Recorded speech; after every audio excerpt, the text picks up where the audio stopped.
Je vais partager avec vous mon expérience de la loterie DV USA, de l'inscription à l'arrivée aux USA. La DV Loterie est vraiment un jeu de hasard. Pourquoi est-ce que je dis ça? Je le dis parce que, si ce n'était pas vraiment notre destin, nous n'aurions pas les visas.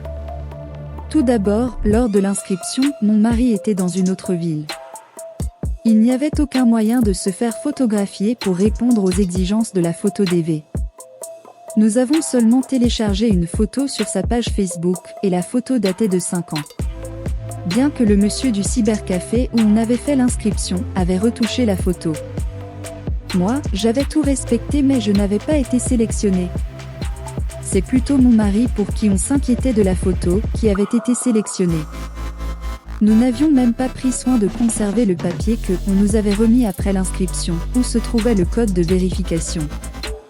Arrivé en mai, nous n'avons même pas pensé à aller vérifier si nous avions été sélectionnés. Heureusement pour nous, le cybercafé en question appartenait à un ami.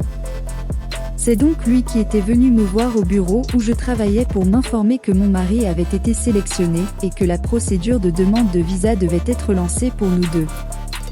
Après cela, nous avons rassemblé tout ce dont nous avions besoin et nous avons envoyé le formulaire DS 260 à la fin du mois de juin 2017. Notre numéro de dossier était 33 552 donc sur le 55 000 pour l'année, nous étions le 3355 deuxième. Si vous ne savez pas ce qu'est un case number, DS 260 ou visa bulletin, je vous invite à consulter la liste de nos vidéos sur NNF Channel Nature Sounds. Les liens sont dans la description. Il y a une vidéo dédiée à chaque concept de la loterie américaine. Ou sur notre page Facebook, parlons de la DV Loterie. Le nombre était si grand que nous n'étions pas sûrs de recevoir le visa. Plus les mois passaient, plus c'était stressant.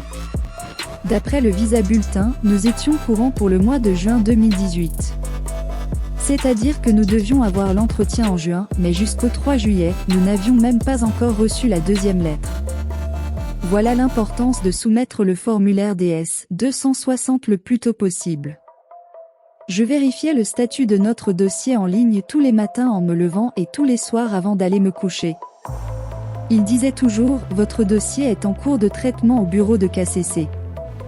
Vous serez averti à la fin du traitement. » Finalement le 4 juillet le statut du dossier avait changé et j'avais reçu le mail du KCC. Il y avait les noms des personnes constituant le dossier, le numéro de dossier. Instructions concernant l'adresse, l'heure et la date de l'entretien, puis la liste des cliniques agréées par les États-Unis pour les examens médicaux et vaccinations. La date de l'entretien était le 4 septembre. Nous avions donc 2 mois pour préparer l'entretien. Plus le jour approchait, on commençait à croire que le rêve américain était sur le point de se réaliser. Alors, le jour tant attendu est enfin arrivé. Nous sommes le 4 septembre à 5 h du matin, nous avons quitté la maison pour éviter les embouteillages. Puisque dans ma ville Kinshasa, il est possible de passer jusqu'à 4 heures dans les embouteillages, alors on ne voulait pas rater cette interview. À 6 h du matin, nous étions devant l'ambassade des États-Unis à Kinshasa. L'entretien était prévu à 8 h 30. Nous sommes restés dans la voiture et à 7 h 30 ils ont ouvert le bureau. Ils nous ont demandé de faire la queue pour nous identifier, vérifier et suivre les instructions de l'agent de sécurité. Comme il s'agissait de l'Afrique où les gens n'ont pas la culture de respecter l'ordre d'arrivée, nous y avons été bousculés. Et certains qui étaient venus après nous avaient fini par passer en premier. Ce qui avait fait qu'au lieu de passer l'entretien à 8 h 30, nous l'avons passé à 10 heures précises. L'entretien ne dure généralement qu'entre 8 à 15 minutes. Sauf en cas de suspicion ou autre raison. L'agent consulaire avait posé 4 questions à mon mari vu que c'était lui le gagnant. La première était sa date de naissance, la deuxième en quelle année il avait obtenu le bac, la troisième, la date de notre mariage civil et enfin, comment nous nous sommes rencontrés. Pour moi, elle m'avait demandé ma date de naissance et mon âge. Des questions vraiment simples mais stratégiques. On s'était donné la peine de mémoriser les questions et réponses des forums DV pour rien. Après l'entretien, nous n'avons pas eu la réponse définitive. Nous ne savions donc pas si nous allions obtenir le visa ou non. Puisque mon mari n'avait pas encore les résultats de l'hôpital, nous attendions l'appel de l'hôpital. L'officier consulaire nous avait remis tous nos papiers et nous a demandé de compléter le document manquant. Il manquait les résultats médicaux de mon mari. Nous sommes restés sans suite du 4 au 23 septembre.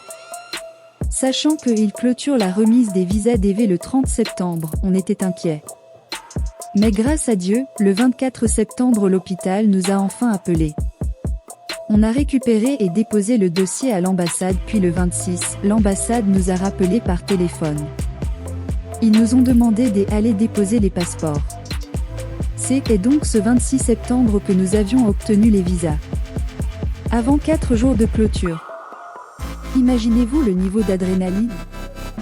Après avoir obtenu nos visas, nous avons directement commencé à préparer le départ. On a vendu ce qu'il fallait vendre et tout mettre en ordre pour aller recommencer la vie dans un autre pays. Laisser les gens qu'on aime. C'était pas du tout facile, il y avait équilibre entre la joie et la tristesse. Voilà ce que avait été notre réalité. Merci d'avoir regardé. Si vous avez un commentaire, suggestion, question ou vous voulez partager votre expérience, nous serons heureux de vous lire en commentaire.